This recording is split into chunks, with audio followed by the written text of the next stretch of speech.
This episode is brought to you by Progressive Insurance. Do you ever think about switching insurance companies to see if you could save some cash? Progressive makes it easy. Just drop in some details about yourself and see if you're eligible to save money when you bundle your home and auto policies. The process only takes minutes, and it could mean hundreds more in your pocket. Visit Progressive.com after this episode to see if you could save. Progressive Casualty Insurance Company and Affiliates. Potential savings will vary. Not available in all states. Every team, every topic, everywhere. This is Believe.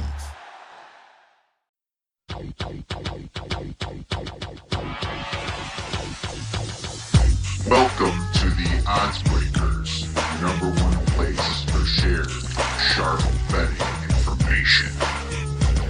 Welcome back to podcast 55 of 2026. I'm your host, Kiev O'Neill. You can find me on X at OBKiev. Follow us at the Oddsbreakers. Follow us on social media / the Oddsbreakers. This episode is being brought to you by FanDuel Sports, a proud partner with the NFL. If you like to support the Oddsbreakers and benefit from our premium plays, please visit theoddsbreakers.com, click shop, become a member, pick any. Winning cappers, you get the premium plays before the line moves. You can also support us on patreon.com. If nothing else, please visit the Oddsbreakers and become a free Picks and Telegram subscriber. If you'd like to get the podcast a little early with zero commercials, patreon.com. You'd be supporting us, $10 a month, get a play every once in a while, and you get the podcast early without commercials. We have a great show for you today. It's shifting to college football this week with Tony George from Doc Sports. We're going to do a little Big Ten preview. Going to go, 18 teams. We're going to go as far as we can into some of these teams, but the truth is that I believe that there is some value within some of these season win totals still at this point. So I cannot wait to talk to Tony about that. Before Tony comes on, I'll remind you guys, Splash Sports, we have a contest, a survivor for $50. You can get in a bunch of times. The payout could reach over $100,000 on Splash Sports. It's under the Odds Breakers. We have double picks, Thanksgiving and Christmas weeks to get your feet wet prior to entering the Circa Survivor, the best contest in the land. So just wanted to let you guys know that that is available at Splash Sports. Just check your location, VPN, whatever it takes. Get into our wonderful Survivor over at Splash Sports. Over 100,000 potential with a $50 buy-in for our Survivor contest. All right, well, we have a lot to talk about. So without further ado, let's bring in our wonderful guest, Mr. Tony George from Doc Sports. $30 million in guaranteed prizes. Cash in this football season in Las Vegas with 3 Circa Sports contest entries starting at $1,000, all with no rake. Circa Million, 18 weeks of point spread action, 128 ways to win. Circa Survivor, pick one winner each week, last one standing wins. And Circa Grandissimo with $100,000 entry in over $4 million in guaranteed prizes. Enter Nevada, play from anywhere. $30 million guaranteed. Visit circasports.com for details. Now, I'm very excited to bring back one of the most respected and experienced handicappers in the country, and Mr. Tony George from DocSports.com. You can follow Tony on X at TGeorgeCapper. Tony, man, 5 weeks I get to see your beautiful face. How are you doing? Oh man, I'm looking forward to that. Down at the Circa contest weekend, contest blowing up. Oh man, what 30 million or something combined this year? I mean, it's ridiculous. What that's come to. But yeah, we'll be doing Radio Row. We'll be doing the seminar again, and maybe a little Legacy Club, maybe a little Mega Bar, maybe a little shenanigans here and there. We always have hands of blackjack. We always have a couple futures bets. We have a great time. Got my Circa Survivor hat on that I donated to the winners. I made it to week 10 though, or week 9 or whatever. So I was in the top 10% for a while until I made a terrible decision betting on a coach that just sucked. But anyway, he's not there anymore. But I'm going to refresh and probably donate another 1,000. So there you have it, man. It's just a fun thing to do. But, it's going to be exciting going to Circa. Make sure you guys stop by Radio Row. Say hi to Tony and I and Sean and Dave and all of our fun constituents that come out. And obviously the Derek, Mike Palm, and all the great people that started this contest for us. So, it's a fun weekend to be in Vegas because it's not like packed like the Bet Bash is. And it's a weekend and it's just a hell of a time. And you get 8 games now, Tony. Week 0. We got 8 games now. It's like week 0 is kind of becoming week 1. Right. And, it's interesting. By the way, shout out to Sean. He was in Kansas City for the World Cup. I took him and his family there to my local watering hole. And we had a nice lunch, met his children. Great guy. And he was fired up about the World Cup here in Kansas City. Got to experience Arrowhead Stadium. And so shout out to Sean. That's always a good weekend there. Remember last year we went to that seminar. They have a seminar on Saturday around 1 o'clock. And they have a panel up there for those of you coming to town. And last year, Drew Desnick and a couple of these other guys were up there. And you and I have attended this ever since they have had it together. Mm-hmm. Nonetheless, it pays to go to that. And last year, they all were touting Seattle as the team to watch out. And we were kind of looking at each other going, do you think Darnold's going to be worth a shit? And, we were kind of conversing back and forth. And, again, how right were they? They end up winning the Super Bowl. I mean, but they just, they're looking at wins and losses and where to use them in Survivor, and a team that's really they're going to win that division. They're going to make a deep run. They all had faith. I mean, it's a great information to run into people that do nothing but what we do all the time and, get into a network of people and don't talk, just listen. Yeah. You pick up some good stuff. Absolutely. And I can't remember who said Seattle. I think it was one of those situations when they were high on them, but I'm not sure if they went all the way to bet the Super Bowl. And that sucks. It happens to me a lot. I'll be like, this, Michigan team's pretty good. All of a sudden, then their odds get away from you and they win it all, right? Indiana, remember, I bet them to make the playoffs at 200-1. I didn't come back on them the next year at 100-1 to win the thing. Of course, they freaking win the thing. It's like I say it, and then I'm sticking my head in my ass after I'm like, why didn't I bet it? That happens all the time. It's like, if you're going to freaking say it, do 2 things. Bet a top 10 or make the playoff, whatever it is, just like golf, and bet them to win it all because you're going to hit one of them. So we got to remember to do that, Tony. But here we are, Big Ten time. You love the Big Ten, and you're a Nebraska fan. Like I'm a Wisconsin fan in the Big Ten, so we love to study the Big Ten. But, before we get into that, I'm just curious, do you have a ranking of where you rank the top 5 teams? I mean, they're kind of very close in my book, but who is your top 5, Tony? Oh, well, I think Notre Dame's going to go unbeaten. I know they open up against your Badgers at Lambeau, but sorry, but their schedule, the only game that even raises my eyebrow in their schedule is and basically the only really game they really got to dial it in for, is Miami, November 7th, and that's at Miami. So that's going to be one of the games of the year in college football. I think Miami will still be strong, but they're not an SEC team. It's not like they're playing Alabama at Alabama or this, that, or the other. But I think Notre Dame, Ohio State is going to be in the mix. I think Oregon, we'll talk about them later. I like Oregon this year, a lot. I think there's going to be a lot of Big Ten teams in the top 10 for an extended amount of time this year. This is the time that I get cute and go throw my Wisconsin hat on and say, "Oh, Rod." No, I can't do it. I'm not going to embarrass myself like that. It is not a good situation with Wisconsin coming into a very motivated and pissed off Notre Dame game, even though it's in Lambeau Field. It's going to be a 50-50 split. I've known plenty of Notre Dame fans in the Chicagoland and in Wisconsin to show up to this game. As a matter of fact, a lot of Badger fans have been to Lambeau for many reasons, obviously, including the Packers. So it's almost like better for Notre Dame fans to swarm up into Green Bay and take over that city. But, it's like I'm afraid that Notre Dame can name their score. And I think the other, and they might. And that's why, like, maybe the team total under was for Wisconsin when that comes out. Now, it didn't come out yet, but I'll be eyeing up the Wisconsin team total under. At BYU is the only scary one. And because BYU is supposed to be improved with, their quarterback over there.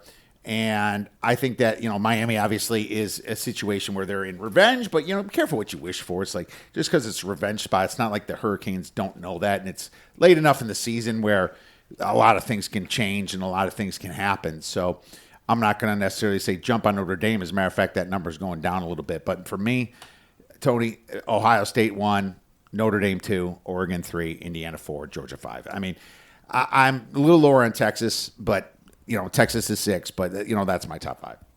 I think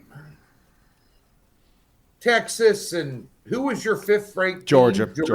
The SEC starts at I think 5. they're interchangeable. A couple of things, until they change. BYU can't win a big game. They tried twice last year. They couldn't do it. And the other thing, too, with Texas, Sarkisian can't win a big game. They come close. Of course, they're playing Ohio State. What's that, second game of the year for both of them? That's going to be, and I think that's at Texas. So that's going to be a real barometer for both those teams. But if you look at, the metrics, and folks, while we're doing this preview, I just want to tell everybody I have not done a massively deep dive into the Big Ten yet. Some conferences I have, I'm still working on it.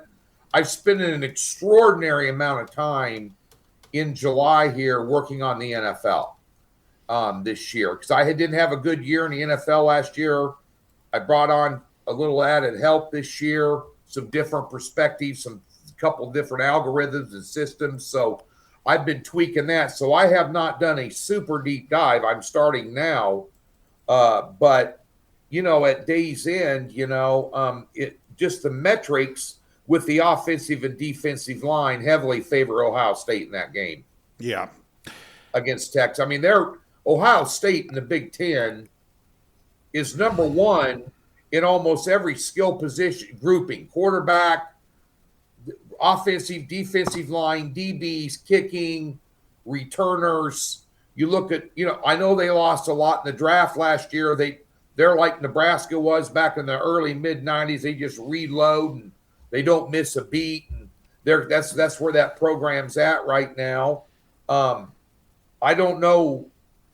I wouldn't say who's the better coach. I would say who's the worst coach. Yeah. Sarkisian or Day. Sarkisian's worse. But, I'd probably be on Ohio State that game. But, the truth is that there's just a lot of variance when it comes to these first games. That's why I just like the team total under for Wisconsin a little bit more against Notre Dame. But let's talk a little Big Ten then. And there's 18 teams here, so feel free to pass. I wrote something on every team. It's Oregon's. I'm going to use Brett Ciancia's Pick 6 previews right here. He's going to be on my show next week right here at the Oddsbreakers, and I'm excited to talk to him about that. Great guy. Great. If you don't Smart have that I've got it. It's in the other room. Actually, I've almost read it cover to cover. Right now, I'm working on this one. Who doesn't have Phil Steele? Nobody. Along with Pick 6 previews. But at the end of the day, Brett's sharp cat. Yeah, Brett's got Oregon right there at 1. So we'll start with Oregon. And here's what's weird about Oregon. And actually a lot of teams. How often do you see a team like Oregon rank 11th in returning production? It is pretty interesting. You've got all these top teams, and I've said this before on other shows. Georgia's number 6, 8th in returning production. Texas number 6. Nebraska's even number 3 with their quarterback gone. It's just the returning production. Maryland's number 2, and everybody's picking them to have 3 wins. We'll get to that. Oregon, to me, can win it. I mean, I'd say there's 5 teams that I think probably 5 or 6 if you're going to throw in Texas, but I think the top 5 can win it, and I'm not sure if anybody else can. It would take a miracle if Ole Miss can do it or LSU, in my opinion. But how often do you get Oregon in the top 12 in returning production? Dante Moore, probably the best quarterback in college football. I already like him for other bets we'll get into. But this is national championship upside, but it's also priced in the market. So I'm not going to go over. I have them slightly over 10 wins. I'm not going to lay juice over 10.5. I think it's worthless to do that because they can make the playoffs with 10 wins anyway. So that's all I have to say. I mean, look at. I got 11-1. I'll bet them. I mean, look, they're going to play Ohio State twice. It's going to be them and Ohio State in the Big Ten championship, and they're playing. I mean, Oregon to win it at plus 260. The Big Ten to me, to me seems like a good wager. I have them just slightly under Ohio State, so no disagreement. It's going to be about the quarterback and can Julian Sayin take a step forward. Oregon's only weakness last year on defense was third down percentage, third down conversion percentage, ranking 55th, and negative play. They didn't make enough negative plays, and I guess that showed up against Indiana. But, dude, this team stacked 11 wins probably this season. We can just move on to Ohio State at number 2. Even though Ohio State's number 1 in my book, it's close enough. I will say, though, Ohio State, I'm not sold that Julian Sayin is one of the top 3 quarterbacks in college football. I think this is the best quarterback class since 2008? Was it 2019 or 20? Whatever Joe Burrow year was. This is a fantastic quarterback class. The problem with Ohio State last year, if you remember, their rushing wasn't as good. When they lost Henderson, they only were ranked 72nd. In rushing yards. And I thought, Ohio State not having that threat kind of messed it up a little bit for their spread offense and that Ryan Day type, throw to the side, quick receiver screens, things like that. And I thought that if they improve their running game, then you're going to see a much better Ohio State team and, one that can win the national championship. But the weird thing about Ohio State, and the reason I'm not betting them over 2 is because they lost 4 guys in the top 12 in the draft. I mean, I know they reload, and they probably have got there are 2 or 3 guys that'll be top 10 this year. But man, it's just, in my opinion, reloading that hard is going to be a little difficult. Yeah, I think so. And you talk about their quarterback being top 3 in the country. He's not even number 1 in the Big Ten. No, he's not. Dante Moore is. No, I like Oregon's quarterback better. USC's got a good quarterback coming back, and this quarterback at Washington's no joke. I mean, there's a team we'll talk about in a little bit. If you want to mention a dark horse, but at day's end, if you took a look at unit rankings, I'm going to pull up some research I've done here. You've got them number 1 at quarterback, number 3 at. The one thing I like about Oregon, why I like Oregon over Ohio State here is because Oregon's got a great running game, and I don't think Ohio State does. And I think that makes a difference in big games. Agreed. Let's move on to the next team. And we have ranked 3rd is Indiana. All right, so, Indiana, I mean, Kirk Cignetti, we should call him, obviously. And like I said, I'm kicking myself. I should have just bet them to win the championship the very next game and very next year, I'm sorry.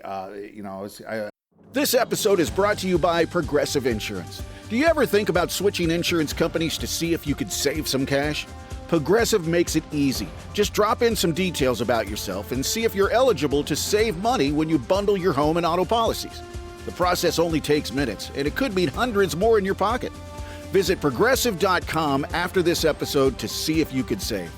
Progressive Casualty Insurance Company and Affiliates. Potential savings will vary. Not available in all states. I was thinking trying to be more contrarian. Indiana was just such a force last year. Their defense was second to none.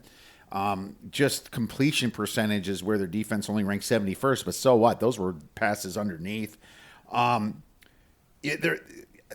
guess their quarterback loss to Hoover from TCU is, I'm a little concerned about that. I thought last year they got the best out of that position that I've ever seen a team get, and now going to Hoover from TCU through a lot of picks is concerning to me. And Indiana reloaded. I didn't know how much NIL money this freaking program had, but it was enough to buy themselves going from the second worst Power 5 program in history to a freaking natty, which is it's insane to even think about today. But, they lost 2 receivers in Surratt and Coleman.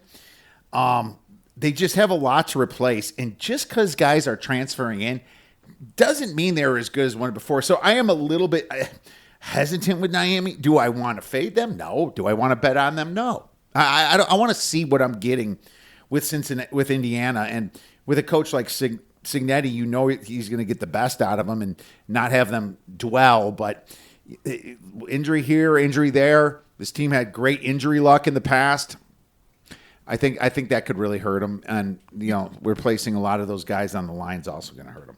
You look at them in their power rating, by unit position. There's 18 teams in the Big Ten now, and many places and outlets that I've researched and read, and like I said, I've just started to scratch the surface in the Big Ten, but they're ranked 11th in strength of running game out of 18 teams this year. Indiana is. Now, I know Hoover threw for 9,600 and plus yards at TCU, but that's where he'd been for 3 years, and he was on the same page with all his receivers and the offense. He'd had plenty of time to perfect his execution of that offense.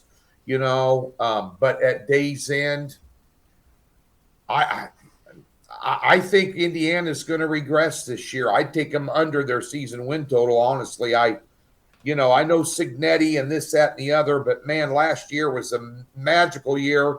How many times have you seen teams like that regress? A lot. And just because 4 years ago, Indiana was a freaking doormat in college football. Just because Fernando Mendoza killed it doesn't mean every quarterback going through is going to happen. That's right. It took a lot for that to happen. And what's Indiana's season win total? And don't tempt me here, but like I said, I tell myself I'm going to stay away.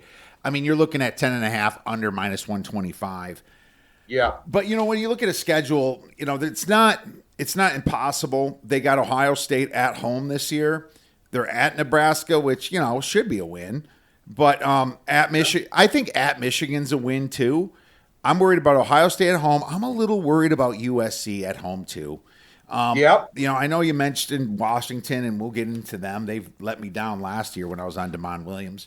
But Indiana is a force for me to not mess with as far as betting. I'm definitely not betting the over, but I would definitely lean pretty hard to the under 10.5 wins. But I would imagine me though. I win a big bet the first year. I screw up and not bet them the second year. Then I go under and they kick me in the ass again.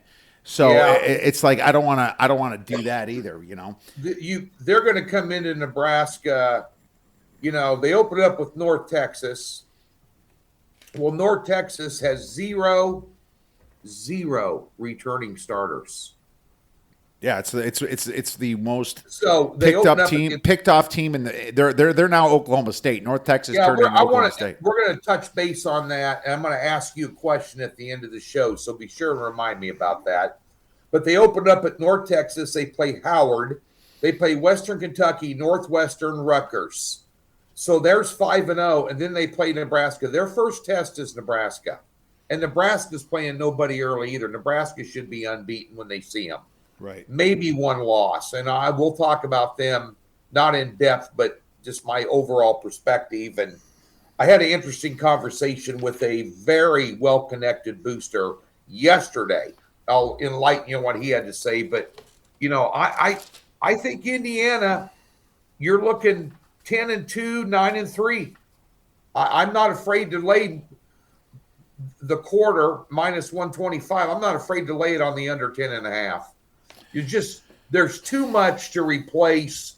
There's too much expectation. It's just very difficult to do what they don't have near the talent they had last year. Lean under 10.5 for both Tony and I for Indiana. USC. Now, dude, I feel like this is kind of the, I'm not going to say trendy because the public has shied off Lincoln Riley. But for USC, I feel like this is the trendy, sharp, make the playoff, type bet from all the like podcasts that I've been digesting over the past month and a half, 2 months. It just feels like everyone wants to get on, USC this year. And, they have a new defense coordinator there. We say that every year. Remember when Grinch went there? Like, oh, Grinch is going to turn this around. Fucking Grinch sucked, man. I don't even think he's in FBS anymore. Right. But then again, great returning production for USC, ranked 13th. They lost Lemon and Lane, the receivers, but they're going to reload there. Yeah. I know that I like their quarterback. Obviously, is it Mava? Jaden Mava? Maeva or Mava? And I'm obviously still in preseason mode, but Gary Patterson did bring in some dudes there on the defense, and I mean, if this works out, then if this works out, it balances out. But they do have 3 extremely tough games, but this is correlated. So let me just go over that quick with you. They got Ohio State at home, they got at Indiana, they got Oregon at home. 9-3. SEC is going to be bitching and moaning now that they have 9 conference games, just like everybody else now, that they deserve that they're fucking 9-3 Alabama or LSU should be in over USC. But if we're right about Indiana, then I do see them getting in. Could they shock Ohio State? Maybe. But the problem with USC is that the hype is always there. And they never finish out, and they could lose at UCLA now with a much better coach at the end of the season. So UCLA is not a gimme now with a motivated Nico Amaleva and a great coach now that came from James Madison. So it's just like I want to like them, but I want to like them every year. I mean, I'll kick myself in the ass if they're just getting smoked again. So I just feel like this is a smoke screen, and people are going to be disappointed. So I'm not doing it. Well, here's what concerns me on that season win total. Although I think this could be a 9-win team. So you open up San Jose State, Fresno State, Louisiana, Rutgers. Okay. And the only road game is at Rutgers, and as long as you can stop Rutgers running back, you're going to win. Then you've got 3 games here. Oregon, Washington, Penn State. That's a murderer's row of 3 games. Yeah, at Penn State. I should have mentioned at Penn State, too. Yeah, at Penn State, Matt Campbell's taking over. They're going to be good. They're Penn State. They've got athletes, and Campbell's a good coach. And then they have a week off to rest up before they go beat the hell out of your Badgers in Madison. And then they go Ohio State. You settle down over there, all right? Yeah. Let's get beat by Notre Dame before you start talking like that. Yeah. Then they go, and then after Wisconsin, they go Ohio State and then Indiana the very next week on the road. I mean, you've got a 6-game schedule there that the best teams in the country might go 4-2. So you got to be careful. Here's another thing about USC. Their on-3 net transfer portal ranking only ranks 44th. There's a bunch of dudes that left, too. This defense only ranked 51st in scoring defense, 62nd in points per play, so they weren't that efficient. Third down percentage, 82nd. God bless you, Patterson. Go try to see if you can fix that, man. But well, they're going to be improved because Patterson's a hell of a coach. Riley knew him from the Big 12 days when he was at TCU and Riley was at Oklahoma. I mean, he knows his prowess, and he always, but boy, you're asking an awful lot to say that USC is going to have a good defense this year. Well, if they're not making the playoff and they're the 4th best Big Ten according to Brett Ciancia here, I mean, it's like, do we only get 3 in the Big Ten again? Because then you got Michigan ranked number 5 here. And I have a lot of problems with Michigan. First of all, I will say I like the hire. I mean, they had to freaking move on. Whittingham's a great coach. Whittingham is a great coach, and he's going to be hard-nosed. I just don't know about Bryce Underwood, and I think this should be like a Clemson situation. If Whittingham's smart, he might switch out of Bryce to a couple of those younger guys that he has over there. Yeah. And, that's just I mean, let me ask you, what did Underwood do last year to impress Nothing. you? He was a bully that would beat the bad teams, but when people could stop him and make him be a pocket quarterback, he was terrible, you know? Yeah. And they got a couple kids that are young at quarterback. I think one's name is Carr as well. I gotta Right. you know, he's coming in as a true freshman. Right. They still got Braden Fowler, Nicolosi. You know, it's like this feels like an unders team to me. Like you're just going to want to bet unders the whole time. But it's still Michigan, and they still recruit well. And you know, I love Whittingham though, so it's not like it wouldn't shock me if they were the fourth Big Ten team in. But I just not with Bryce Underwood right now. So it's just They got Tommy quarterback Carr based. and Herb Street at the 2 and 3 spot. Yeah, Carr. I'm looking at the depth chart here. Herb Street. and they've got that September 12th game at home against Oklahoma will be real interesting. That's their They open up with like a nobody, Western Michigan. Then they play Oklahoma, UTEP, Iowa, at Minnesota against PJ Fleck. Minnesota's never any good, but they're good enough to just give you a game if you don't show up. You know, then they got Penn State, Indiana back to back, Oregon, UCLA, Ohio State to end the season. I mean, we'll see. Oh no, it's another hard schedule, and I do brutal. like John Henry Daly, 11.5 sacks last year. He's going to be an NFL pick in the first round this year at defensive end, and that's kind of their mantra. They always have some good guys in the trenches, especially on the defensive side. But that's another reason I like the under. But man, you know, Oklahoma, you're starting out, you know, Western Michigan, but Oklahoma's tough enough that could screw you out of the playoffs. And then, believe it or not, Minnesota is actually supposed to be somewhat good at Minnesota. Indiana, Oregon, UCLA, and Ohio State. What the hell? You know, that's tough. That's just tough. You know, I highlighted Rutgers to bet on Rutgers. It goes Indiana at Rutgers, then Michigan State, little brother. Now, it just depends upon what happens in Indiana. If they lose to Indiana, do I want to bet against them at Rutgers? Maybe not. But if somehow they win that one at home, I would be on Rutgers. But the bigger one is UCLA because they go at Oregon and then UCLA at home, then at Ohio State, the big game. Yeah. So you got to fade them against UCLA at home in that one. So Michigan, I mean, that could big be, in the trenches. That could be an 0-3 stretch to end the season. Yeah, absolutely. And I know Whittingham, you know, he was giving up on coaching and walking away from a program that he built because he knew he couldn't compete with Neil money and he just couldn't compete at Utah. But, you know, and coach, he was way out of, you know, 8 win seasons. But, you know, when he had the opportunity and Michigan showed up, well, they've got the money and the facilities and the reputation to go ahead and get the best players in the country. And I still don't think he's going to get over 8 wins this year. Here's what I wrote about 3 weeks ago. Kyle Whittingham and OC Jason Beck come to Michigan to fix problems. I'm not sure about Bryce Underwood, but I do like true freshman Tommy Carr and his football bloodline that he has, like Willingham, but I just don't see over 8 wins. Schedule's brutal, blah, blah, blah. We already covered that. There's different fish in the Big Ten Sea, and so let's move on to Jedfish and the Washington Huskies. You know, I'm very disappointed. They were kind of my dark horse to make the playoffs last year at like 13. I remember you calling me up bitching about it. But they were letting you down. You were like, I thought these guys. I'm like, you know, I was kind of with you on that. They were top heavy. The problem is they lost a couple guys to injury and just nobody behind them. And you know, this is Washington. They're not going to recruit like. Oregon gets more guys from Seattle than Washington does. You know, I mean, that's the sad truth of it.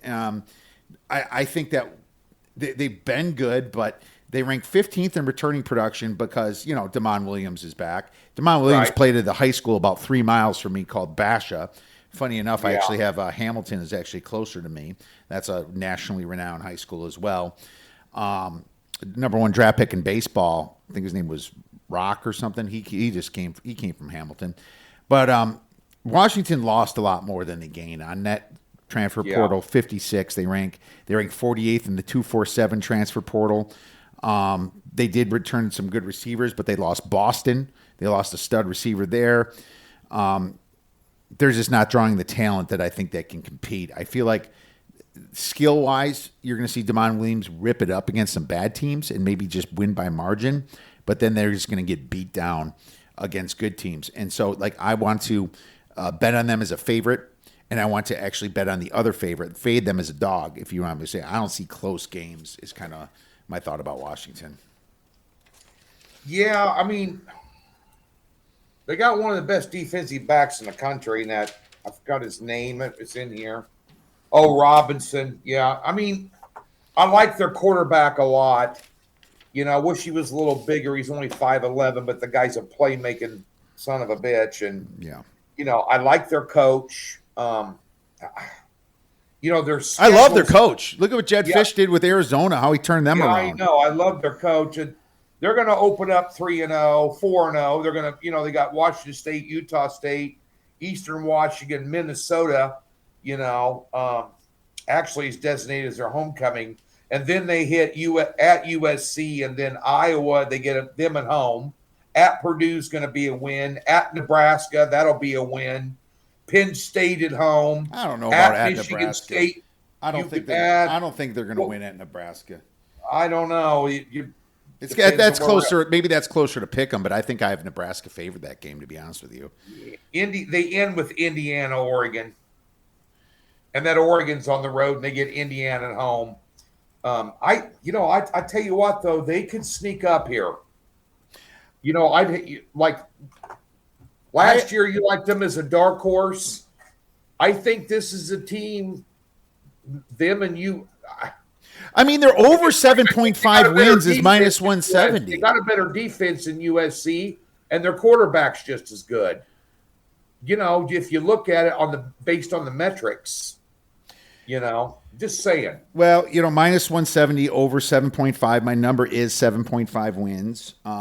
Their schedule is not terrible. I mean, at the end, Indiana. No, it's not at that bad. Oregon. It's like there's no Ohio State. The at USC is tricky.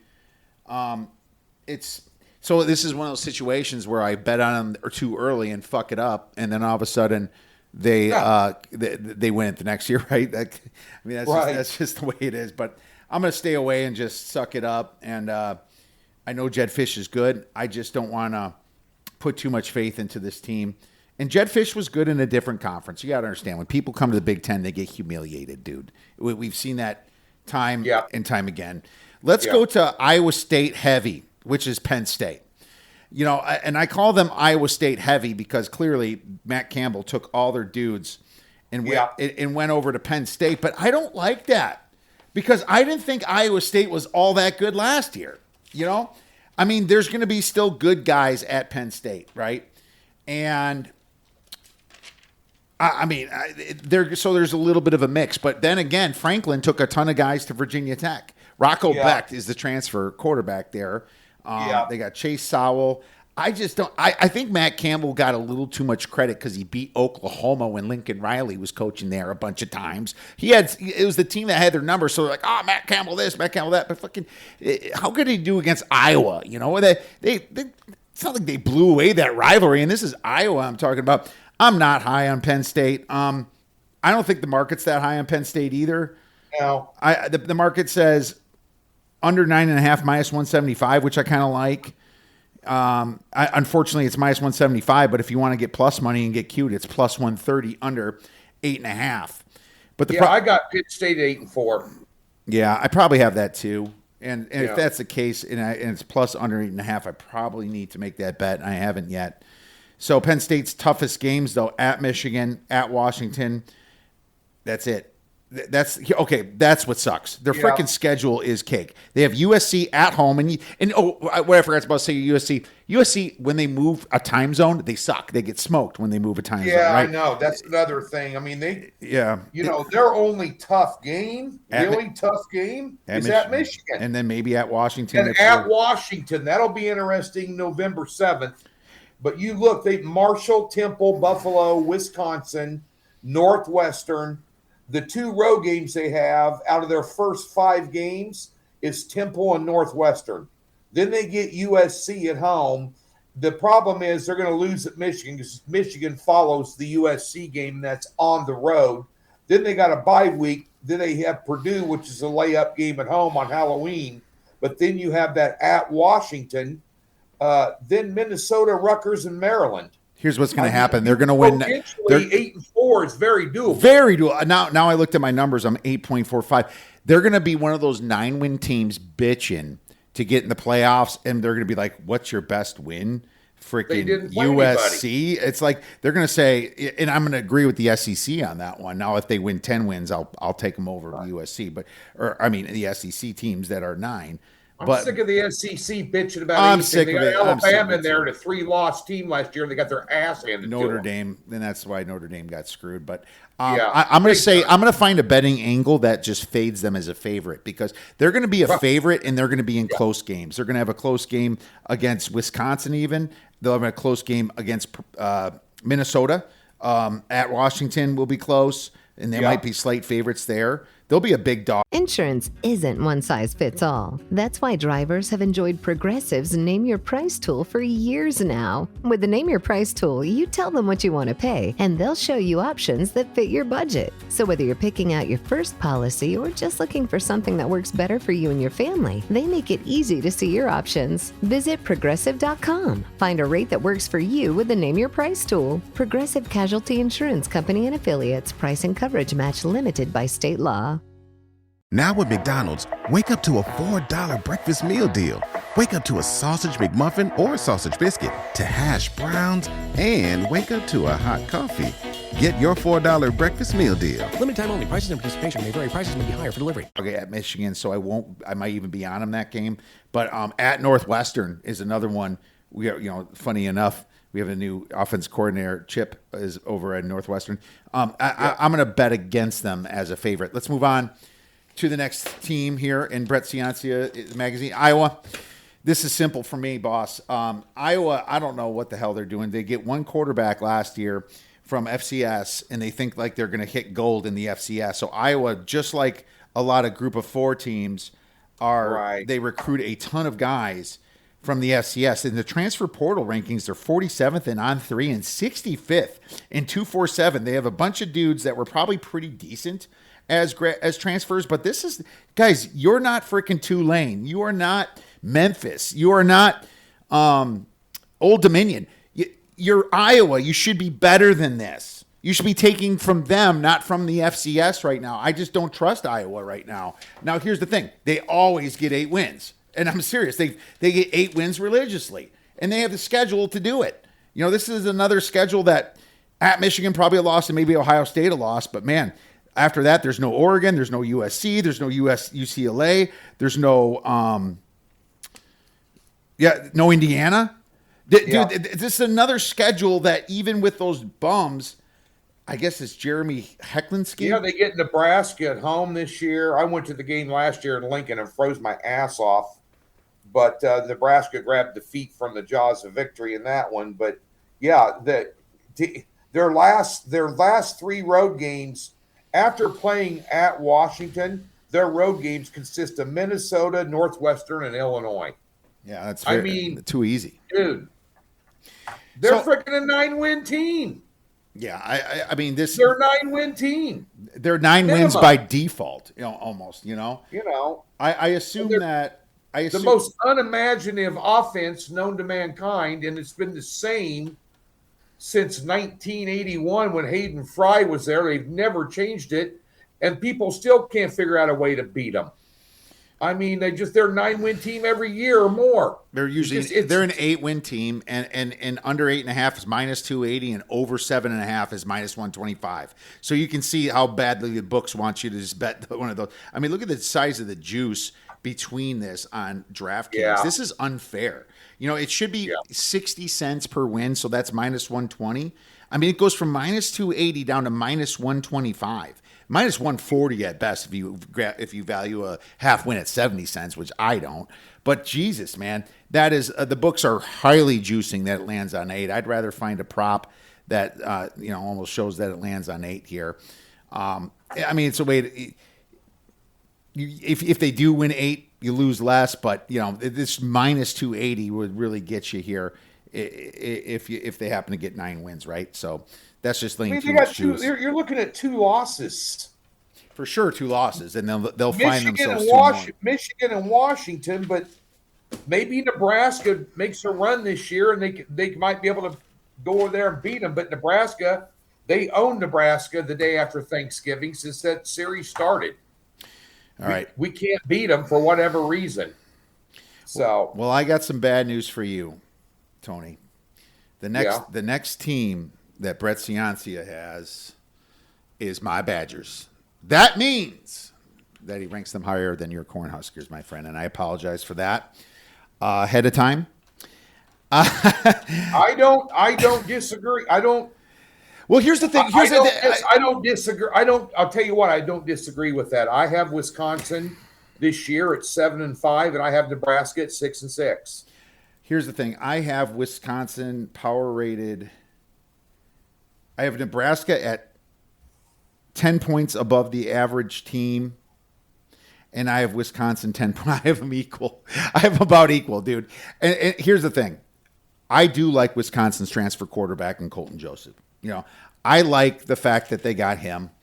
But, man, this Badger team lost a decent amount of transfers themselves. They lost a really good wide receiver to transfers. And they got a few guys in. And actually, Wisconsin ranks pretty good in the transfer portal. But since they went to Phil Longo, they try to change that offense and go spread, fast pace, whatever it was. It ruined them. And now they're trying to get back to their roots and run the ball. You know, Abu Sama and Darian Dupree, and I saw a lot of Darian Dupree last year. He was pretty good. But I just feel like the talent is not there. And we used to have coaches like Barry Alvarez, even a little bit of Paul Christ, that got the best out of the talent that we have. I'm not sure Luke Fickell can do that. You know, I'm not so sure.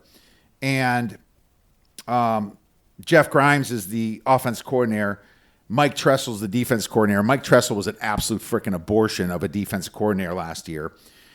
Yeah. So, you know, I mean, the only thing you can really go by is if Colton Joseph can really do what he did last year at Old Dominion with guys that are supposed to be a little bit better than what he had at Old Dominion, right? But, you know, that's a big if because Old Dominion was in a shitty conference, right? So, second year at OC with Jeff Grimes. Linebackers, I think, should be good there with Cooper Catlin and Posa over there. And I think the defensive line will be okay. I don't like the safety. I don't like the nickelbacks or the cornerbacks at all, actually. That worries me. What do you think about your running back position? We got that kid out of, where did he come from, Ohio State or Iowa State? Which one, Sama? Yeah, no. Yeah, Sama. Yeah. I don't have any opinion on him. I think he's okay. I mean, Wisconsin's a running team. I think Dupree's Dupree's just as good. Dupree's Wisconsin used to factory offensive linemen. Now they lost their best offensive lineman to Indiana through a transfer. Yeah. You know, their best guy left them to Indiana. Well, the best thing going for you guys is your freaking schedule, dude. You don't play anybody. So finally, after Notre Dame, After Notre Dame, you got your at Penn State, at UCLA. Your toughest stretch is UCLA, USC, Iowa. Then you end with Rutgers, Maryland, Purdue, Minnesota. And your 2 road games are Maryland, Purdue, Rutgers, and Minnesota at home. You're playing nobody after Notre Dame, Western Illinois, Eastern Michigan. You got to play at Penn State, which is probably going to be a loss. At UCLA, going to be a loss. USC, at Iowa. But you're still looking at a 7-5 year. You got to bet Wisconsin. Unless Fickell is just absolutely terrible. I don't think he was the right choice. I told you that when they hired him. I said, I don't know if this is the right choice or not. You were like, well, the jury's still out, and you're a little bit of a homer blood. I was a lot less homer than the market was. You know that. Yeah, I wasn't that excited about it. I was you like, were guardedly optimistic, and I said, you shouldn't be. Well, you got to find, solace somewhere. If you recall that conversation we had in Las Vegas. He made the playoffs. He did make the playoffs with the Bearcats with 4 teams. So, I know he did. So, well, here's the thing. This is his last chance, really. It's funny. All these extended contracts you see, like Alabama, extending their coach's contract, Kalen DeBoer. The truth is they'll still dump you. They're only doing it for recruiting. They're not going to leave a coach on a 2 years left where they can dump him because no freaking agent in history are going to be like, go to that school. They're not. They want a consistency at least there to show. So Fickell's going to be done after this season. Wisconsin was just very, very mediocre. I mean, this is how bad their offense was last year. 135th in scoring offense, 134th in points per play, 116th in rushing offense. This is all right here in Brett Ciancia's book here. I mean, all 100s here, right? I mean, that's just pitiful. I mean, I just ripped on obviously the defense there, but to be honest with you, the defense was the only thing that kind of kept them in live in games. Now, they lost their quarterback, of course, to injury in this first or second game. Yeah, but that killed you. That kills them every year, though. And to be honest with you, the way I saw Edwards play, I didn't think he was that good anyway, man. These numbers wouldn't have been that different if he played and he goes to North Carolina now or something. He's not going to be. He's not going to be any good. Wisconsin, I mean, you can't bet them over, but you can just be cautiously optimistic that Joseph's there. Let's move on to Nebraska then, because Brett Ciancia, like me, has them pretty much right next to each other, ranked. And, I did like Nebraska last year a bit, and I told you that when we met last year, and, you still gave me shit for it, but I should have just kept reminding you that I said, watch out for them. They finally made a bowl game. Now, everyone's low on Nebraska, and I'm wondering why. Well, back-to-back years we made a bowl game. Give me a break. Wait a minute. Weren't you gifted a bowl game the year before with 5 wins? I don't remember. But we beat somebody in the Pinstripe Bowl. Nebraska's number 3 in returning production, according to Bill Conley. They rank 14th on offense and 7th on defense. They rank 33rd in the on-net transfer portal, and that would be higher if Dylan Raiola didn't transfer to Oregon. So they're 37th in the 247. Anthony Calandria comes in from UNLV. Dude, he's a good quarter. I tell you what, you got a new defensive coordinator and Rob Ulrich. I mean, I don't know why everyone's so down on them. I have them at 7 wins. So explain. Holgerson at offensive coordinator. Now we got Urich at defensive coordinator. The thing of it is, I was talking to a guy the other day, really close to the program. I was up in Nebraska for a golf tournament. I go up there. My mom still lives in Lincoln. I'm the season ticket holder. But he was telling me that Matt Rule's only going to be as good as his coordinators. He is not a good X's and O's coach. He's a rah-rah guy and a good recruiter. He goes, he's not a good X's and O's guy. He goes, believe it or not. And he said that comes from people in the know, which kind of shocked me. But, I've heard that this TJ Lateef, now we saw flashes of brilliance out of this kid last year. He did not transfer out. There were a lot of schools after him. And him and Calandria right now are neck and neck in that quarterback race going into the fall camp. Just FYI. Calandria is not. So then why do you only have them at 6 wins, Tony? I'm going to call you out here. Why do you have Nebraska only with 6 wins? And I will say that Rule's got better coordinators. Dana Holgerson's there still. And you got Rob Ulrich now from San Diego State. I think that they kind of took a step up in some of those positions. They have a good returning production. I think they're kind of creeping. I'll tell you why. You ready? Yes. I'll tell you. Let's do it. Okay, you're going to open up 3-0 with Ohio, Bowling Green, and North Dakota. There you go. But here's the middle of the schedule, which got to scare the shit out of you. You go Indiana. The next week you travel to Oregon. Hold on. You missed at Michigan State and Maryland, which is 1 win. I'm going to say they lose 1, and I'm going to say they're going to lose one of those. But I'm looking at. We got 4 wins so far. Four wins. You got a 3-game stretch.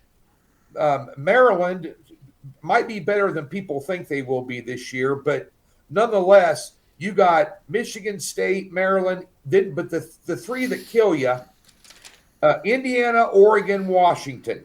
Then after those 3, you've got to go on the road at Illinois, who they have our number. And then you go back-to-back games. Then you go out to Rutgers. You probably win that one. Then you end with Ohio State and Iowa. Nebraska's got 6 losses in there. And by the way, all those teams I mentioned, let's talk about this. Indiana, Oregon, Washington, Ohio State, Iowa, all in the top 25. Maybe Washington stays in there. Matt Rule has never beaten a top 25 team at Nebraska. Okay. Ever. Here's your years. wins. Here's your wins. Ohio, Bowling Green, North Dakota. One of them against Michigan State or Maryland. Just give me one of those. I think you win against Washington at home. And I think you win at Rutgers. So that's 6. And then you got to win at Illinois before Rutgers, or you got to win at Iowa, who I just called an FCS team. So, I mean, I really think it's in the possible. I think the correct number is the 6.5, which the market has. So don't get me wrong. I'm just not saying that 7 wins is out of the question is all I'm saying. It's not out of the question. Wishful thinking, guarded optimism says yes, but I haven't seen Rule do at Nebraska what he did at Baylor, what he did at Temple, and he has better facilities, better recruiters. Nebraska has top 3 facilities in the nation. Yeah. If you ever go on their website and look, he has not been able to turn the corner. Raiola was everybody's cat's meow. Ohio State, Georgia had signed with both of them, then backed out, went to Nebraska. Turned out to be soft and not all that good. And now we're bringing in a kid. Calandria looked good at UNLV. That's Mountain West ball. That ain't Big Ten ball. And I'm not sold on him. Not in the Big Ten.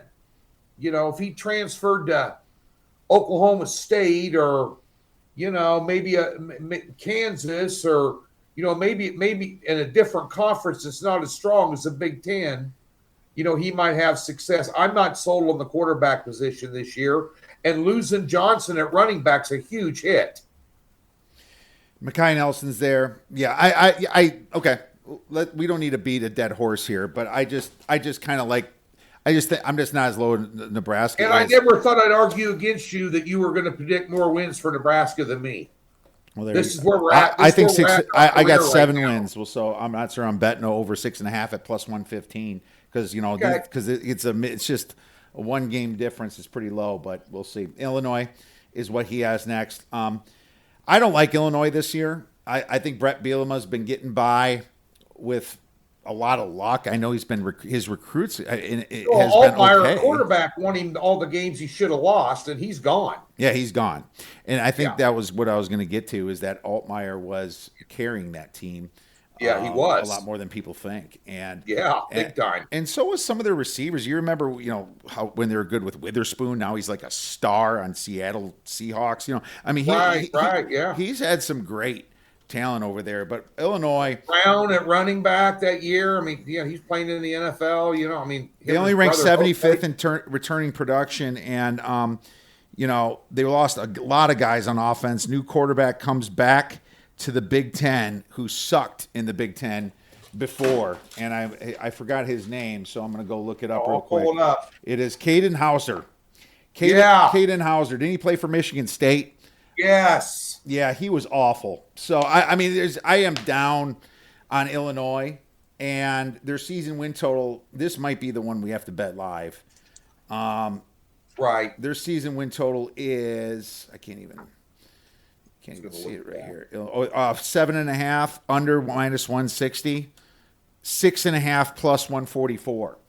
So I'll pull up my number. I think that's a bet on one of them. I'm going to make a decision in a minute here because I've been waiting till this show. Well, look at their unit rankings. These are power ratings. These are Phil Steele's power ratings. And by the way, I was going to tell you, Phil Steele's preseason Big Ten team, first team through fourth team, in every position. Nebraska had 2 players on the list. That's how bad we suck. But anyway, getting to Illinois, I had this circled here. They're ranked dead last in linebackers in the Big Ten. 13th in defensive line, 15th on the offensive line, 13th at receivers, 15th at the quarterback position, as you just mentioned. I'm just telling you, there's an issue with Illinois this year. Caden Hauser's terrible. I'm going under 7.5 to be careful. I'm going to Big lay. time. I'm That might be a road game Nebraska can win. Yeah, I'm going to lay minus 160 and go under 7.5. It's not going to be a large bet or anything that makes any difference whatsoever, but I have to take under for a half unit or so under this because, you know, their schedule's not bad. I will say that. But there's still a bunch of losable games. I mean, you can lose against Duke in the non-con. You got at Ohio State, that's a loss. At Michigan State, maybe a loss. Oregon at home is a loss. At Maryland is a loss. Nebraska, probably a loss. At UCLA, a loss. Iowa, toss-up, probably a loss. At Northwestern. Yeah, no, let's go under. Do you think Fitzgerald's going to have that big an impact at Michigan State year one? No, I think he was a bad hire, actually. He only had success that COVID year when everything was all messed up. Yeah. I mean, if we want to jump right to Michigan State, we skipping a couple teams, and we're getting kind of low on time here. But Michigan State is ranked pretty poorly on Brett's stuff. I know that. Or did I miss them? Maybe I've got 3 and 9. Yeah, I mean, Michigan State's got a tough schedule this year. I do know that. Go ahead and talk a little bit about Michigan State. Yeah, Brett Ciancia has Michigan State below Maryland. They have them below Maryland, so. Yeah, but not worth talking about. Fade them. Yeah, I mean, they're not. Their position group on defense was ranked 104th, 118th in points per play. Their offense was ranked 89th. You know, Patterson's first year, it's a honeymoon year. He doesn't have to necessarily win this year. There shouldn't be a lot of pressure right now. I will say they are kind of under the radar because everybody hates them, but I didn't like Pat Fitzgerald. I thought Pat Fitzgerald got screwed over, but this is kind of going from debacle to disaster now with that hire. This is not a big hire, you know. What else did I write about them? I don't think I like their quarterback. I got them. On the power ratings I've seen on a couple different websites, guys I respect. I mean, I got Purdue 18th, Michigan State 17th, and Rutgers 16th. They have UCLA clear down to 15, and I think UCLA might be better than people think they're going to be this year, if you want to talk about them. Their quarterback started 4 games last year, lost all of them except Maryland at home at the end. They returned 1 guy on offense. Let's just pass on Michigan State. The market already is too low on them for me to mess with them. Can we go to Maryland real quick? I do want to talk about Maryland because I do have a bet on Maryland that I'm going to give out here. I like Maryland over their win total here, and this is a team that ranks number 2 in returning production. I don't like Mike Locksley, and like I said in a different show, he has more lives than the cats that come and storm my front yard at night. But even with all the coyotes around here, but this team returns a ton of production. Their quarterback is young, and he's really a stud. Malik Washington. Yes. Yeah, he's going to be good. They returned DeJuan Williams at running back. Yeah, he's good. He's decent. He's decent. They have a few transfers at wide receiver, but this is like Mike Locksley's do or die year.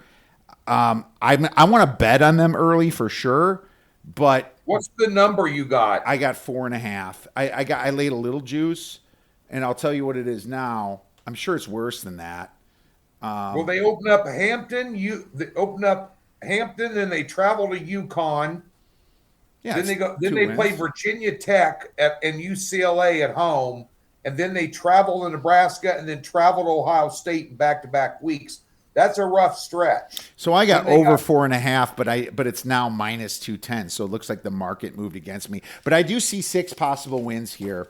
Hampton, UConn, those are wins because UConn doesn't return anybody. They lost their coach. Virginia Tech, I'll say a loss, but I'm not so sure about that because they know James Franklin a little bit. UCLA, probably a loss. At Nebraska, I'm going to say a push. At Ohio State, a loss. But you got Rutgers as a win, Illinois a win, at Purdue a win. Wisconsin, push. I mean, that's the other push with Nebraska. They're going to split with Wisconsin and Nebraska. There's 6 wins. There's 6 Well, wins they're right going there. to be heavy underdog. They're going to be touchdown. They're going to be 5 or 6 point underdogs in both that Wisconsin, Nebraska game. That might be an opportunity to take them as a dog. Yeah, and when I gave this out, I think it was a little bit better of a number. It wasn't like a glaring number or anything. When did I do this? Maryland. Oh, on July 4th, I took over 4.5 wins, but I laid minus 175. I'm going to feel more comfortable at that number, but I say shop that around and try something that's in the minus 100 something, because I do like Malik Washington and the returning production they have. I think they're kind of like that bet on early, under the radar. They'll embarrass some teams, and then sure, they might get their punched in the mouth when they play Ohio State and some of those really good, Big Ten teams, but who wouldn't? They got a highly rated over at Phil Steele. Their special teams are rated pretty high too. They got both their kicker and their punter back. Just some of those things that matter. Yeah, yeah, and I don't like the coach. It's just I'm just betting on the team in general with the returning production, the fact that they all played together last year. And they got that Washington. What's funny?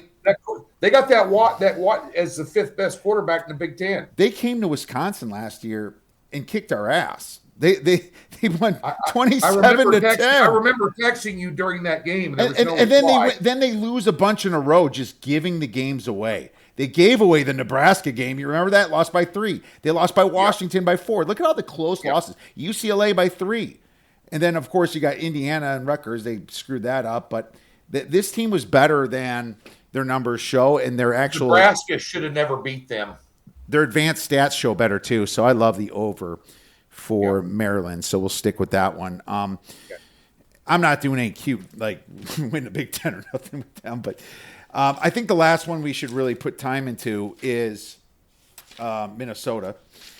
What do you think about that? Well, row the boat. I mean, Fleck. I know. He's every year. Well, Phil Steele's got them rated 2 spots higher than Wisconsin. They return production. They're number 7th in returning production. I know, Fleck. They weren't that great in the transfer portal, but they've actually been recruiting better. Drake Lindsley threw for over 2,300 yards last year, 18 TDs. The schedule works out well. No Oregon, no Iowa. They get Michigan and there's no Oregon and no Ohio State. Why did I write Iowa State? I meant to write Ohio State, and they get Michigan and Iowa at home. Yeah, Eastern Illinois, Mississippi State. That's at home. That'll be interesting. It's an SEC school. Akron win. Then they travel to Washington, and then they back home the next week against Michigan. That's 0-2. Purdue a win. Iowa. That's at home. That's their home. Oh, I bet them. I bet them over 5.5 minus 150, and I bet them might be able to do something there against. Then they're at Indiana, but here's what kills them. They go Iowa, Indiana, UCLA, Penn State. 4 games in a row. Then you end with Northwestern, and then they got to go play your Badgers for your Badgers' last game of the season. Which is always 50-50 game. No matter what's a 50-50 game. So there is probably at least 6 wins. I took over 5.5, and I took plus money over 6.5. So what you do is kind of put a little bit more under over 5.5 and take a half your size and make it over 6.5 at the plus 140, plus 150 range like I got. But you add a half a game to them every year. When I'm looking at lines that are tight, I look at the head coach. The coach is worth a half a game a year, a good head coach. PJ Fleck's a good head coach. His team's always prepared. They're always tough. Fundamentally, they're sound. They usually don't give it away. They beat the living dog shit out of Nebraska up there last year when Nebraska was on the road as a favorite. It wasn't even a ball game. He gets his teams ready to play it. He was, where was he at before that? In the MAC at Central Michigan or somewhere? Yeah. He always had his team ready to play there. I mean, he's just a good head coach, whether you like him or not. With the little he was at Western Michigan, if I remember correctly. He had that one guy that made the Western Michigan or Central Michigan. Yeah, MAC guy. A lot of guys come out of the MAC and they're great coaches. He holds it together there, and it's not like that Minnesota can do better. Those stinking. Yeah, games. The thing about Minnesota is, for the most part, games never get away from them. That's just good coaching. He's always competitive. So the thing about Northwestern, David Braun almost feels like a Patterson type guy. He's 19-19 at the school, which is actually not bad. Chip Kelly comes in as offensive coordinator. Now I'm kind of sick of Chip Kelly, and I'm not so sure he can gel with the new way of life. You know, I don't like Aiden Childs all that much. He was pretty good at Michigan State from a running perspective, but this team never had the defense, you know, to do anything. And, you know, now Northwestern, they do return about 6 or 7 starters on the defense, which is good, but it's not like you're returning great talent there. They return 58% of their production on defense. Childs is the worst rated quarterback in the Big Ten right now. From a throwing perspective, for sure. Yeah, Chip Kelly is not going to fix that. How does he benefit the program if he's got the worst quarterback in the Big Ten? He's not because everything that he does revolves around the quarterback being a rock star. It's not a good fit. We can probably pass on Rutgers, but let me tell you one thing about Purdue. So this is funny, and we can all be kicking ourselves later in the ass. But here's what's funny about Purdue. Their schedule is disgustingly easy. Yeah. Listen to this. Indiana State, Wake Forest at UCLA. That may be a little tricky. Then you got the Notre Dame game, which is an in-state rivalry. So you're 2-2, maybe. If you're lucky, maybe you're 1-2. But then at Illinois, Minnesota, Washington, at Penn State, Maryland, at Iowa, Wisconsin, Indiana. You don't have Oregon. You don't have Ohio State. You don't have Michigan. You don't have USC. I mean, those are the 4 of the 5 top programs right there, minus Indiana. Right. You're missing out of 4 of the 5 top. Now, do I have the balls to bet on Purdue to do something? Not really, but it is an interesting second year for a coach that turned UNLV around in Barry Odom. Barry Odom was, they should never fired him at Missouri.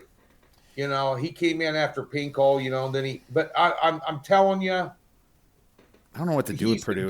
I was out in Vegas for that turnaround, living out there I'm only out there half the year now, but when I was living out there, I went to a lot of their games at home at UNLV, and he had them overachieving. He put them back on the map, and he recruited. He did put him back on the map. I mean, he recruited Nebraska's quarterback. The only team that couldn't get him is Boise State. USC was also on his team. Right. Well, I mean, that's kind of it. That's all I have to say. I don't know what to do with Purdue. I'm just, if we're going to be, I don't think they're going to be massive fade candidates if they're like a 25-point dog either. I don't want to get too ahead of myself because I like Barry. This episode is brought to you by Progressive Insurance. Do you ever think about switching insurance companies to see if you could save some cash? Progressive makes it easy. Just drop in some details about yourself and see if you're eligible to save money when you bundle your home and auto policies. The process only takes minutes, and it could mean hundreds more in your pocket. Visit Progressive.com after this episode to see if you could save. Progressive Casualty Insurance Company and Affiliates. Potential savings will vary. Not available in all states. On the under $3 menu at McDonald's, a McChicken is $2. Because when you're craving a McChicken, you deserve a McChicken. And now that McChicken is just $2 with McValue. Limited time only. Prices and participation may vary. Prices may be higher for delivery. Find the value with them. I think when they're big double-digit underdogs, I'd stay away from them against Notre Dame if they're playing them again this year. Are they? They do. Yeah, they are. They're gonna. I mean, they got just absolutely donkey stuff. I mean, they might. But then they covered. They ended up putting up 30. I know they might be a big underdog at Illinois. If you get them as a double-digit underdog there, they might give them a ball game. I'm just telling you. They get Washington at home. They get Wisconsin at home. Maryland at home. They're going to be – Odom's a good fundamentals coach. They're going to be competitive. They might be a team to watch ATS-wise. Agreed. So we'll skip Rutgers unless you have something to say about them. I don't.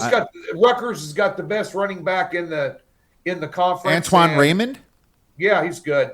You think he's the best in the conference or ahead of the Ohio State, Bo Jackson, and a couple – I don't know about that. I think he is.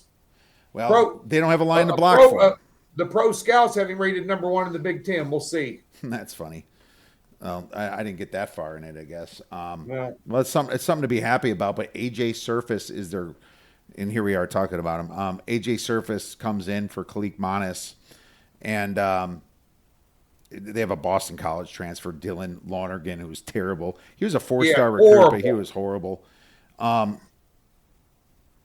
I don't know if AJ does well.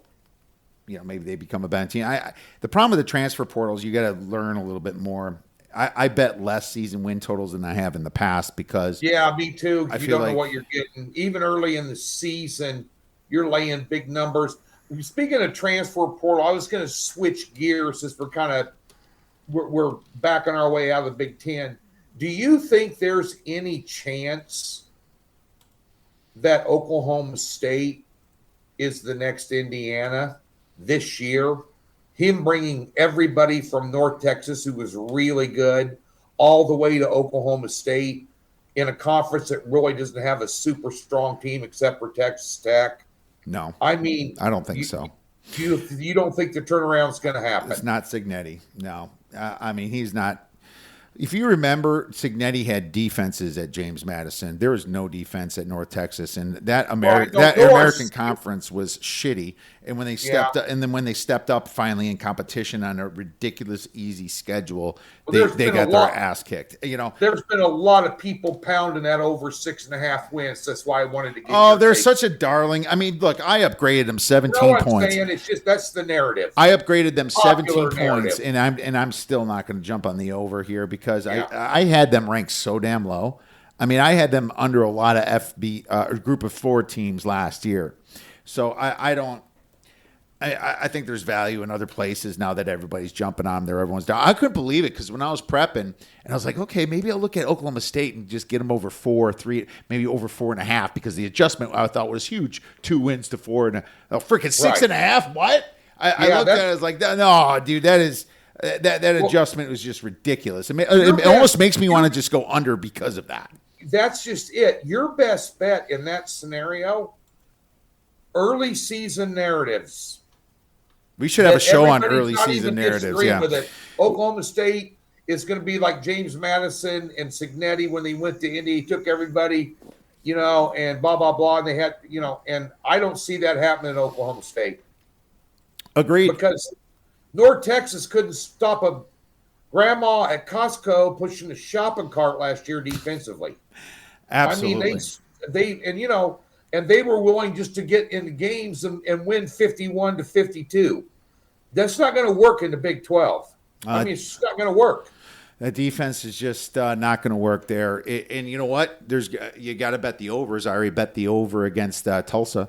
When they play Tulsa, it was 60 and a half. It's at 61.5 last time I checked. It's probably going to close at 66. That's the over you got to take because Tulsa's It'll be close to that. It'll be close to that at halftime. Yeah, no shit. I would, if you like that over, there's a play for you guys. I'd already bet that for week 1. So, that's the only total actually I bet in week 1. I got close to Florida against FAU, but FAU might not score. So I might wait for a team total on Florida on that one. So just give you guys a couple thoughts. Any long shots for MVP? I like the quarterback at Washington. Yeah, you're going to win it because I lost it last year, right? Damon Williams is, but here's the problem: his number sucks. I got 150-1 last year. What's it like 30-1 now? The number's horrible. Yeah, I looked at some of the numbers. You sent me a little email over there last night, and I said MVP. And I'm going through all this notes this morning. I said that quarterback at Washington is friggin' good, folks. I'm telling you, he could. If they pulled off an 8 or 9 win season, got lucky, he just might win it. Yeah, because he's the reason.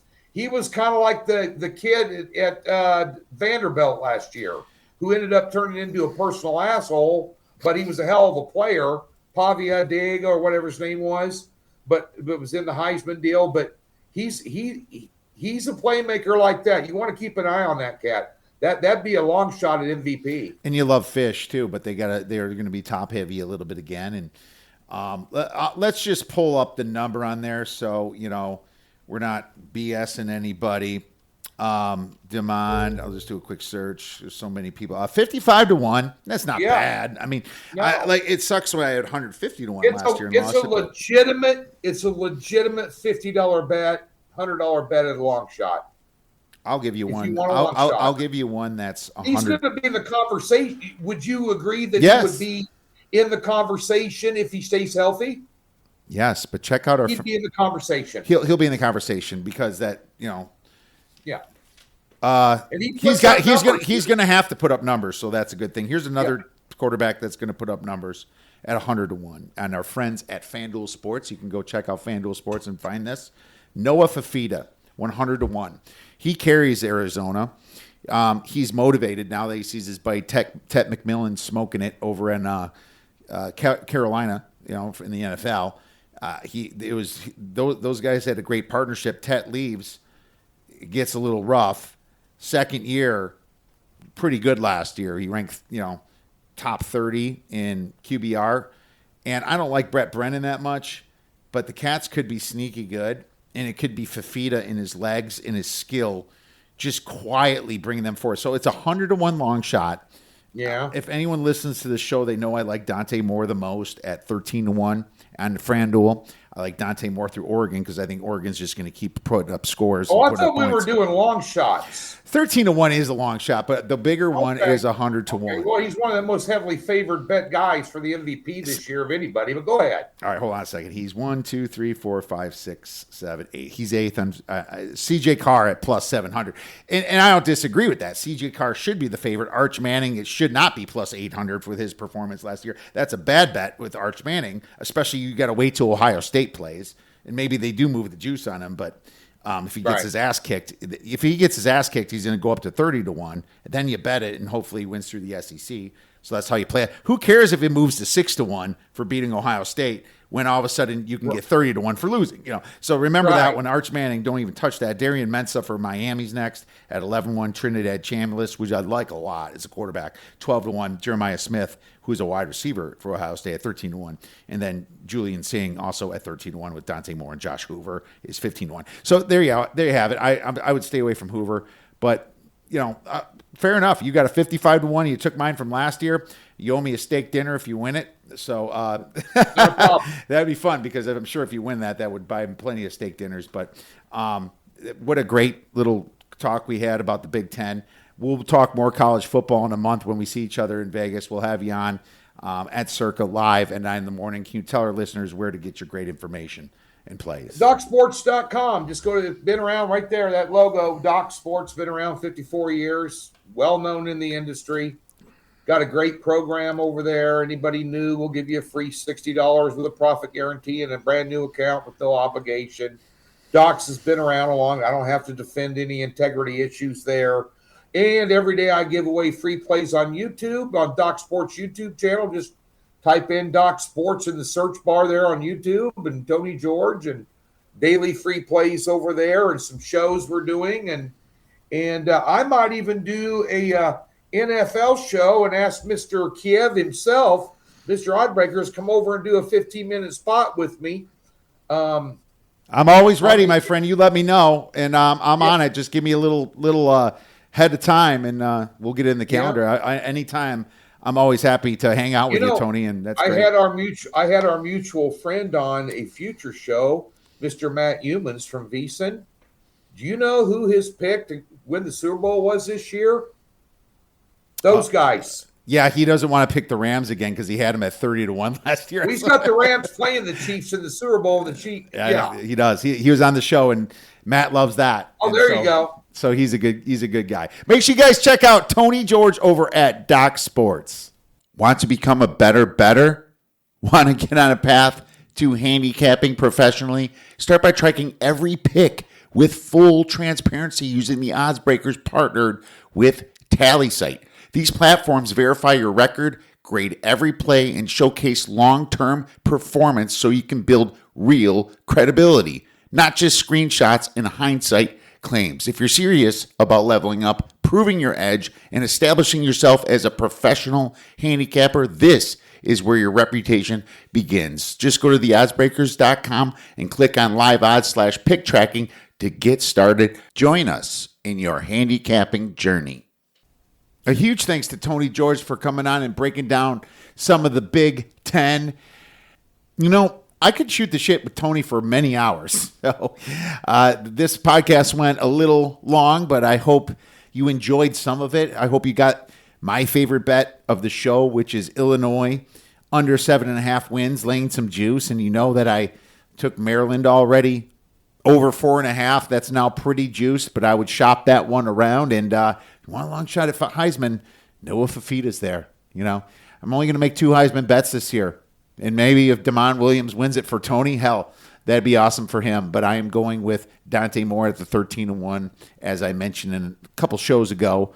Maybe it was more than a couple shows ago. Maybe it was a while ago with Josh. And obviously, Noah Fifita at 100-1. Thank you so much for listening to this episode of The Odds Breakers. We'll be back next week with more NFL preseason around the corner, so I'll have that article out for you as well. And obviously more college football. Have a wonderful weekend and go get some winners.